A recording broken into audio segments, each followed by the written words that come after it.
Welcome back to another vlog. Today's vlog is going to be a little bit different. At the moment I'm on my obs and gynae placement. I've done 5 weeks now, so I've got 3 weeks left. At the start of this placement they did say it's a good idea to have a go at doing a night shift.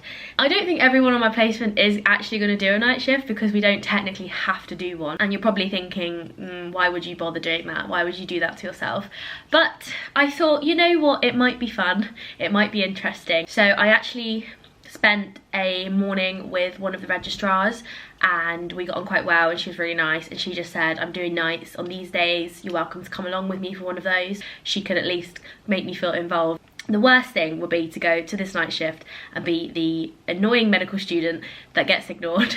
So at least hopefully this way I'm gonna have somebody who's kind of looking out for me. So I have done a couple of day shifts on the labour ward and I have managed to see a couple of births now, including a C-section and a vaginal birth with forceps. So I haven't actually seen an uncomplicated vaginal birth yet, so I would quite like to see one of those because the forceps birth was a little bit stressful, and of course the C-section was it was stressful as well because that was an emergency C-section. I'm hoping to see some stuff tonight, but we will see. I'm going to take you with me. It's also a little bit of a research thing for you guys so you can see what it's like to be a medical student on a night shift. I think it's also important to let you know that I don't have to stay all night. I can leave probably when I want, so I'm not expecting to be there till the break of the morning. The time now is 6 o'clock, so I'm going to make some dinner for me and Jack. Did I mention it's a Friday night? I really not planned this too well, but the way I've thought about it was it's one Friday night and I'll still get my weekend to recover ready for Monday. So let's see how this goes. Come with me on my first ever experience of a night shift as a medical student.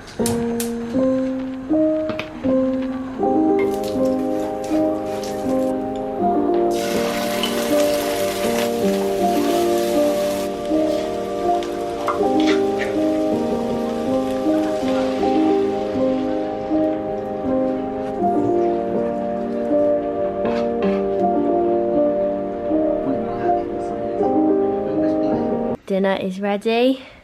Oui. You excited to eat that? Oui. Oui. And we're gonna watch an episode of One Day. Let me press play. I am packing my bag. I'm not bringing any laptop with me or anything because I don't imagine myself doing any work. I'm not exactly gonna go to the library, am I, in the middle of the night? I'm just taking scrubs, name badge, plenty of water, and I'm gonna stop off at the shop I think and get some snacks because I'm a bit worried that the cafe won't be open. And obviously, very importantly, bringing my handbook to get signed off because we are not doing a night shift and not getting a signature. That would be a nightmare. You might be wondering why I'm wearing a Warwick University hoodie. It's actually my little sister's. I think she left it in this flat when she came to visit. Right, I'm all ready to go. I'm bringing my scarf and I've got my umbrella because I don't know what the weather's like out there.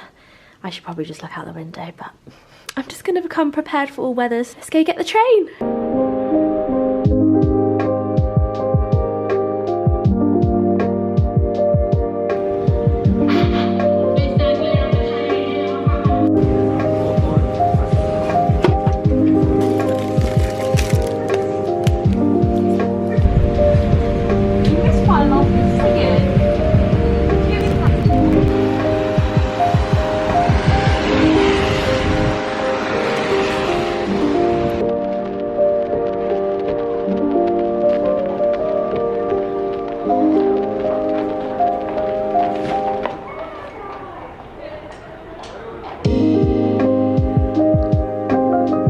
So sorry to interrupt my night shift vlog, but I wanted to jump in here and tell you about today's video sponsor, Lecturio.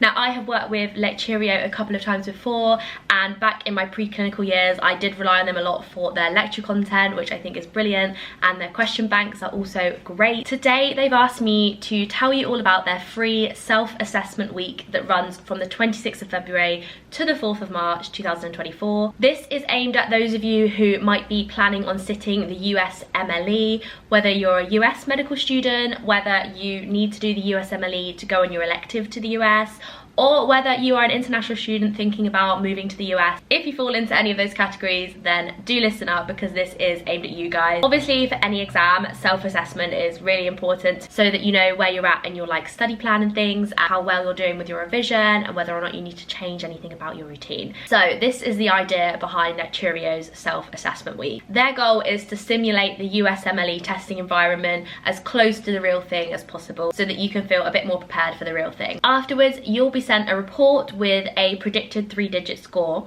This means you'll be able to see how well revision's going and kind of target any gaps in your knowledge. If you want to get involved in the free assessment week, then I will leave a link below. You need to register by the 25th of February, ready for the assessment week that's running from the 26th to the 4th of March. I would recommend signing up now so that you don't forget. I will leave that link in the description for you to go and have a look. Thank you so much, Lecturio, for sponsoring this video. Back to my night shift. So I've just arrived. It took me ages to get into the common room, and I had the code written down somewhere, but it took me ages to find it. Anyway, we're in. Yeah, it's 8 o'clock now. Wasn't that fun getting public transport here on a Friday night. It was a bit chaotic on the bus. Handover is at 8:30, so I think I'll go down to the ward like 8:15 just to make sure that I'm not late. First, I should probably get changed into my scrubs.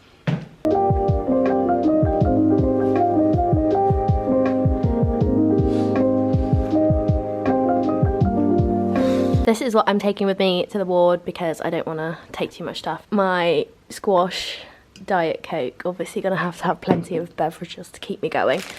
Strawberry pencils I've actually already tucked into. And then my logbook where I can get my sign-offs done. Don't think there's much else to add. I'm gonna go down to the ward now. Don't know how this is gonna work. Don't know if I'll see you in a few hours or I'll see you in like 8 hours. Probably not, but you never know. I'll try and update you as and when. But if not, wish me luck and I'll see you soon. A few moments later. What is the time? Let me have a look. It is 1:10 in the morning. I have not seen any babies being born yet. So we did a ward round and that took quite a long time actually. And then I was following the reg around for a little while, just going to see different women, different patients. And then there's lots of maybes, like there's a few mums who've consented to me being there when the time comes, but the time just hasn't come yet. And I think there could potentially be a C-section at some point tonight, a couple of births, but I think we're still like an hour or so away from at least the first one of those. So I was kind of just sitting with the doctors for a little while, but I don't know if anyone else who's a med student gets this when you're on placement. You want to get involved in the conversation, but they're just talking about like workplace gossip or like stuff that you just can't really get involved in, and like I'm not going to butt into their conversation if I literally don't know what they're talking about. So I do try to get involved in the conversation, but sometimes it's just a bit difficult and you don't want to be like over familiar, I guess. Morning Jill, morning Tracy, how are you? I'm good, you? Good, you? Good, you? Good, you? Morning Carol. Maybe I'm overthinking it. I've got a cup of tea and I'm gonna have a little snack now and then go back down. I have left my mobile number, and earlier they gave me the bleep as well. But yeah, so far I'm feeling all right. I'm a bit tired, but I quite like the night shift. I like the fact that they were really happy to see a medical student doing the night shift, and they are trying really hard. They're trying really hard to let me see a birth. It's just right now it's not happening, but I think if I stick it out, I'm gonna see something. It's just about waiting and being patient now, I think. So the plan is just to have a little break now and then go back down to the ward and see what's happening then. But everyone is so lovely, and there's tea, there's donuts, there's cookies. And I think because I worked in hospitality, like obviously I don't do like night shifts, but sometimes at the pub I wouldn't finish until this time anyway, so I'm not exactly in the realms of like something I've never done before. I will try and update you again. The next time I see you, it could be the end of the night shift, to be honest. But we'll see how everything pans out. Cheers to tea. Oh, I've got my Diet Coke as well. 2,000 years later. Oh my goodness. Right, guys, it is 5 to 7 in the morning and I'm going home. I'm gonna go home and sleep, and then we can debrief about the night shift because I feel so tired right now. I don't think I could actually put a proper sentence together to explain everything I've seen. So I'm gonna go home and I will speak to you hopefully after I've had at least a few hours sleep. Hello, it is me, I'm back. I've had some sleep and I'm feeling a bit fresher than I was in the previous clip. The time is now 4 o'clock the following day. I didn't end up getting home until 9 AM because I got to the station and I'd missed the 7:35 train, and then the next train wasn't till after 8 AM.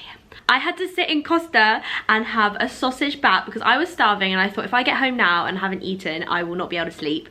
So I had a sausage bat and a decaf tea from Costa. And then I get the train home in broad daylight. Everyone is getting on the train to London, ready for their big day out in the city on Saturday, and I am going home from my night shift, and I felt ill, I felt dirty. Once I got to bed, everything just melted away and I fell asleep, and I have managed to sleep for like, what, 6 or 7 hours. Right, let's debrief. I ended up staying the whole night, obviously, and I think at the start of the video I didn't really think that would happen. I think my goal was to at least see one birth because we have to see a certain amount on this placement, and if I was going to do a night shift, the hope would be I'd see at least one. I've definitely learnt a lot about the unpredictability of labour and how long it can go on for. I spoke to you around 1 AM and then I went back down to the ward, and that's kind of when things started to get a bit more interesting. As soon as I went back down, they were like, Lydia, where have you been? You need to get down to theatre.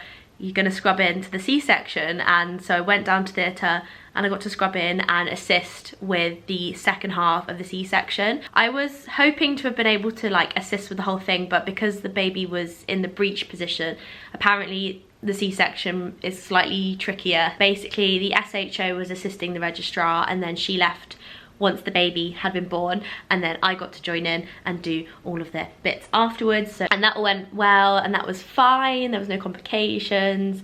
It was a category 3 C-section, so that's one that doesn't have to be done like urgently, but needs to be done kind of as soon as. So that was around 3 AM, I think that was all finished. The registrar was like, Lydia, you can go home now, like you've seen one. When I got back up to the ward, one of the midwives said to me, oh, you should stick around, I think maybe this lady's gonna give birth pretty soon, but we can't say for sure. I hung around and I had another donut to keep me going. One thing I've learned is that sugar and sugary snacks maybe aren't the best snacks for night shifts, because you get like a high and then you crash and then you have to have more. And I think actually the best way to do it would be to eat nice healthy snacks and lots of water. Then I go and join this midwife, and she was amazing. Like, just to watch her kind of help this woman through the birth was just like so incredible to watch. Like, the midwives are really amazing at what they do. The birth ended up being an instrumental birth, and I mentioned at the start of the video, I've already seen a forceps delivery, which is one type of instrumental delivery. This instrumental delivery was a ventouse. So that's essentially where they put a suction cup, like a vacuum suction cup, on the baby's head, and they have to pull it out. It's less risky to the mother than forceps, but it is more risky to the baby, the ventouse, because of the pressure that's going on their skull. And obviously the bones of their skull aren't formed like properly yet, so it is more risky to the baby. And I believe you can only have 3 attempts at pulling the baby out, and if that doesn't work, then you move on to forceps or emergency C-section. Usually an instrumental delivery happens when the baby is becoming distressed or the mother is becoming exhausted because she's pushing and the baby's not coming out. The doctors have to get involved when it's an instrumental delivery, as far as I'm aware, and that's what happened here. Eventually they decided that it needed to be an instrumental delivery, and they did the ventouse, and it was a success. And it was amazing to watch, because just the way that there was like 3 midwives came into the room, 2 doctors, everyone just kind of like acted really quickly, like they had to get the baby out quite quickly because it was becoming distressed. Just like watching all that play out, and the fact that they were doing that at the end of their night shift as well. So that was the second birth I got to see. By the time that was all kind of over, it was around 6:30. The consultant was like, right, you can go home now, let me sign you off.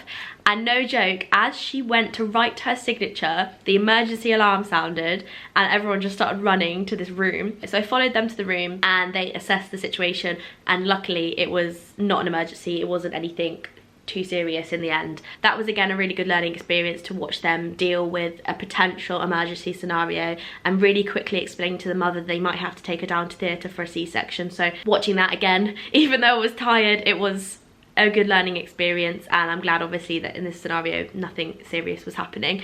And once they had assessed the situation and figured out that everything was fine, the consultant turned to me and went, you can go home now, for real. So that's an overview of my night shift. I would totally recommend doing a night shift if you're a medical student. I can't recall another day on placement where I've been given that much attention and felt that welcome, which is just, I guess, quite refreshing, because there's no other medical students about. They, you know, appreciate that you've given up your night to come and see what they get up to. At the end of the day, I am gonna have to do night shifts when I'm working as a doctor, so it's good to just give it a go and kind of understand what that does to your body, how it makes you feel, and what you might have to kind of endure on a night shift. If you're a medical student and you get the opportunity to do a night shift, be that because your supervisor has said come with me, or because they say on the placement you should definitely get one done, then don't shy away from it. I would definitely give it a go. But remember that you're not being paid, and you don't need to like put yourself through multiple nights.